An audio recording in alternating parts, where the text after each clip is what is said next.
ብሌን በድንጋጤ ሆስፒታል ገባች። እጅግ በጣም ያሳዝናል።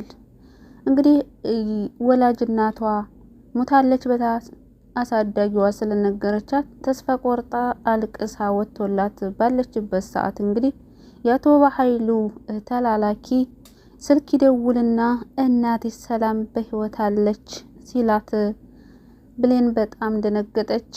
ምን ብላ ስልክም ለማውራት አልቻለችም። እዛው እንግዲህ ተንዘፋስፋ ራሷን ስታወደቀች አሳዳጊዋ ወይዘሮ ገነት ከዚህ በኋላ አይንሽን ማየት አልፈልግም ውጭልኝ እያለቻት እያለ ነበረ የብሌን ስልክ የጠራው። እንግዲህ ሁለታቸውም ተፋጠው ነበረ ማለት ነው። ምክንያቱ ደግሞ ወይዘሮ ገነት ከብሌን ይልቅ አሰሪዋን አምና ከቤቴ ውጭልኝ ብላ ስታስወጣት ነበረ ማለት ነው። እንግዲህ የእንጀራ እናት ነገር ያው የእንጀራ እናት ነው ማለት ነው። ምክንያቱም ወላጅ እናቷ ብትሆን ነይ ውጭ ከቤቴ አትልም ነበረ። የሰው እናት ያው የሰው እናት ናት ያማለ ማለት ነው። ነገር ግን ብሌን አልዋሸቻትም። ምንም የዋሸቻት ነገር የለም። ብቻ የምትሰራውን ስራ ብቻ ነበር የዋሸቻት።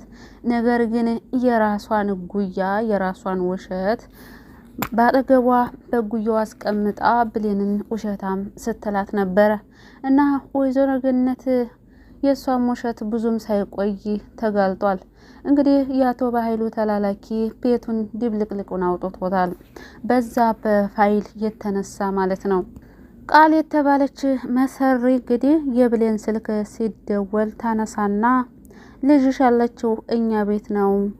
እናም ከአንድ ጎረምሳ ጋር ተጣምራ ቤታችንን ስትወርስ ሁሉንም ነገር ጭና ልትሄድ ስትል ነው እየደረስኩባት።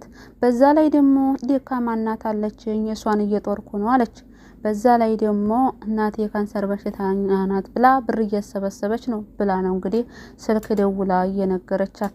ነገር ግን ብሌን ስትመጣ ልክ እንደ ጥሩ ሰው ይኸውልሽ እናትሽ ደውላልሽ ነበረ ስትላት በቃ በኋላ ደውልላታለሁ ትላለች። ቃል ግን አይ ያሴረችውን ነገር ስላሴረች በፍጹም አሁኑኑ ቶሎ ትደውልልኝ ያለችው ብላ ትነግራታለች። ብሌንም እናቴ ምን እንገጥሟት ይሆን ብላ ስላሰበች ነበረ መልሳ ደግማ እየደወለችላት። ነገር ግን ስልክ ስትደውል ወይዘሮ ገነት ጥሩ ንግግር አልተነገረቻትም ነበረ። ማትዋሽን ከሆነ ምንም ሳትይ እውነታውን ፍርጥ አርገሽ ንገሪኝ ትላታለች። ብሌንም ግራ በመጋባት ምንድነው የተፈጠረ ችግር አለ እንዴ ስትላት ስራሽ ምንድነው? ምንም እንዳትዋሽኝ ትላታለች። ያው ስራዬማ ህፃናት ማስተማር ነው ስትላት አይ አትዋሽኝ ዝም ብለሽ እውነታውን ተናገሪ ስትላት ብሌንም እውነታውን ነገረቻት። ያው የቤት ሰራተኛ ነኝ ያልነገርኩሽ ደግሞ እኮ ትቆጭኛለሽ ብዬ እኮ ነው ስትላት ነበረ። ነገር ግን በጣም ተቀይማ ስልኩን ትዘጋባታለች። ብሌንም ተጨንቃ ቀጥታ እየሮጠች ወደ እናቷ ቤት ወደ አሳዳጊዋ ቤት ነበር የሄደችው። እዛ ስትሄድ ግን ጉልበቷ ላይ ተደፍታ ይቅርታ ስትላት እንዴት ብበድልሽ ነው ለኔ የሚከፈል ዋጋ ይሄ ነው እንዴ? ይሄ ነው ለኔ ዋጋ የምትከፍሊው? እንዴት የሁለት ወር ደሞዝ አምጥተሽ ስለሰጠሽ ብቻ የምጦራት ሰው አለች። እናቴም ደግሞ በሽተኛ ናት ብለሽ ትናገሪያለሽ። እንዴትስ ከጎረምሳ ጋር ሆነሽ ሰው ቤት ትዘርፊያለሽ? ትላታለች። እንግዲህ በአንድ ቃል ሰው ስላወራ ብቻ ብሌንን እንደዛ መናገር አልነበረባትም። ብሌንም ተስፋ ቆረጠች። አረ እንደዚህ አላደረኩም አረ ተይ ብትላትም ልትሰማት ፈቃደኛ አይደለችም።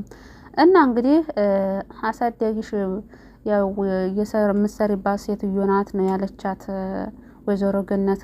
ነገር ግን ቃል ናት ያወራቻት እና በስህተት ብሌንም የገዛነቷን ሰላምን ነበረ እንዴት እንደዛ ታደርጊያለሽ?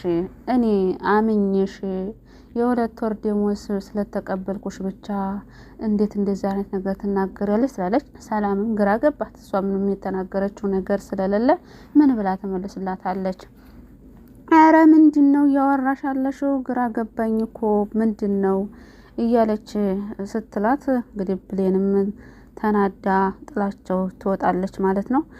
ተናዳ ጥላቸው ስትወጣ እንግዲህ ወደ ቤት ነበር ያቀናቸው ማለት ነው። ይገርም ነው።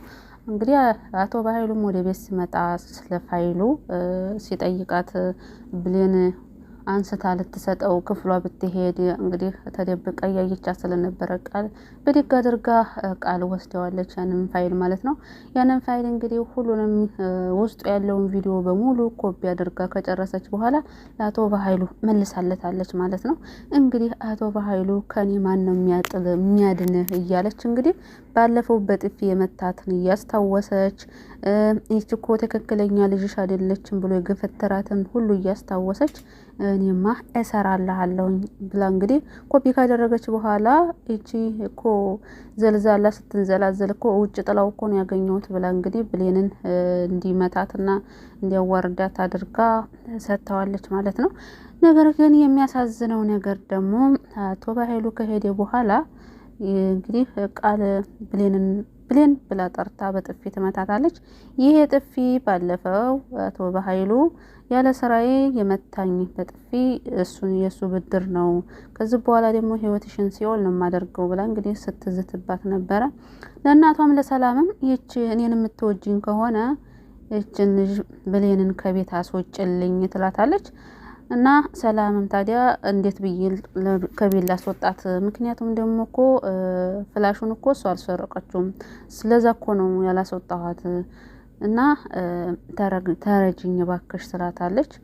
ምክንያቱ ደግሞ ለሰላም ፍላሹን የሰረቀው እኔ ነኝ ብሎ ዳግም ይነግራታል ማለት ነው። ዳግም እና ሰላምን በጣም ትናደዳለች።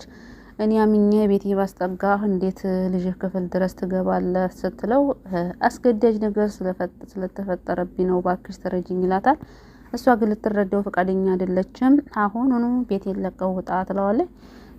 እንግዲህ ብሌንንም እንደዛው አንቺስ እንዴት ተዋሽለታለች ለሱ ብለሽ ብላ ስትቆጣታለች። በነገራችን ላይ እውነቱን ቢናገሩ ጥሩ ነበረ ማለት ነው። ምክንያቱ ደግሞ የአቶ በኃይሉን ተንኮል ብታቅ ሰላም ጥሩ ነው።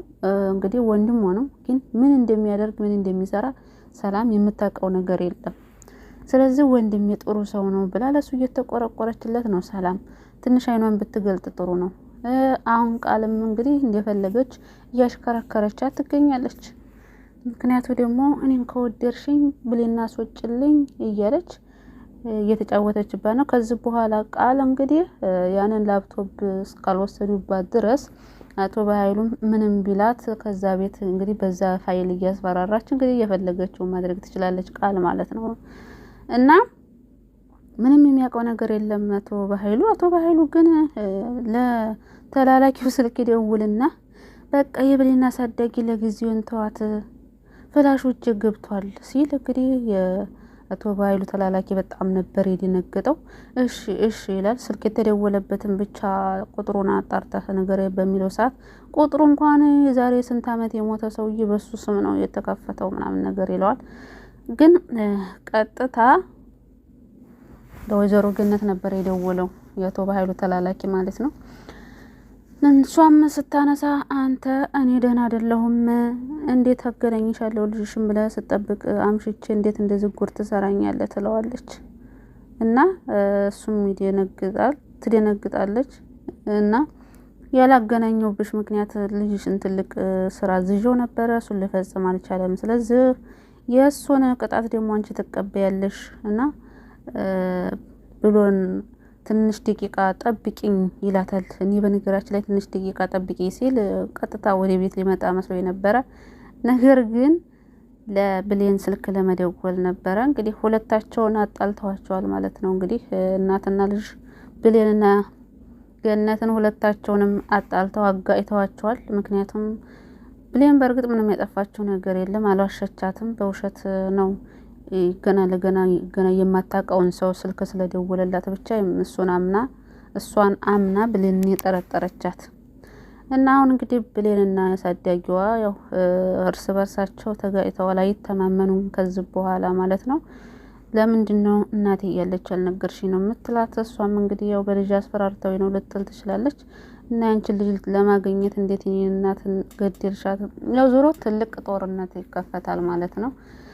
እና ወይዘሮ ገነት አናደኛለች። ምክንያቱም ገና የማታውቀው ሰው ስለነገራት ብቻ ብሌንን ነይ ከቤት ውጭልኝ ማለት አልነበረባትም ማለት ነው። ለማንኛቸውም ቀጣይ ክፍል በክፍል 9 እንጠብቃለን ማለት ነው። ወይኔ እስከሚለቀቁ ጓጉቻለሁ። በነገራችን ላይ የብሌን አድናቂዎች ሰብስክራይብ፣ ላይክ፣ ሼር ማድረጋችሁን አትርሱ።